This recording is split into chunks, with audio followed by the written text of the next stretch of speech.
वार्षिक कायक और मानसिक तक के वैसा तक था। सदा संपर्क रहना उनका मानसिक तक था। असत्य, अप्रिय और घोटे शब्दों का त्याग तथा सदा शुद्ध, प्रिय और मधुर वाणी का प्रयोग उनका वाचिक तक था।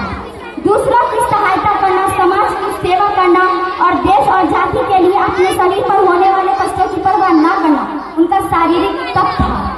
महामना प्रखर राष्ट्रवादी और उच्च कोटि के देशभक्त थे।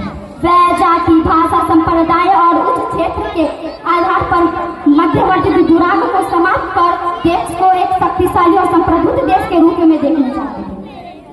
अपने इन्हीं सपनों को साकार रूप देने के लिए और शिक्षा के व्यापक प्रचार प्रसार के लिए महामना ने काशी में हिंदू विश्वविद्यालय की स्थापना की। इस विश्वविद्यालय की स्थापना से महामना की परिकल्पना ऐसे विद्यार्थियों को शिक्षा प्रदान कर देश की सेवा के लिए तैयार करने की थी जो आगे चलकर देश के मस्तक को गर्व से ऊंचा उठा सके। तो आइए हम सब ये मिलकर प्रण लेते हैं कि हम आगे चलकर हर असंभव कार्य करेंगे जिससे हमारे देश का मस्तक गर्व से ऊंचा हो सके।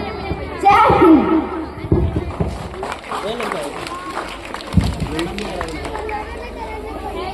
आप सभी को पता है कि चंद्रयान 3 के सफल परीक्षण के कारण हम चांद के साउथ पोल तक पहुंच चुके हैं। चांद के साउथ पोल पर सैटेलाइट पहुंचाने वाला कोई साइंटिस्ट किसी न किसी कॉलेज का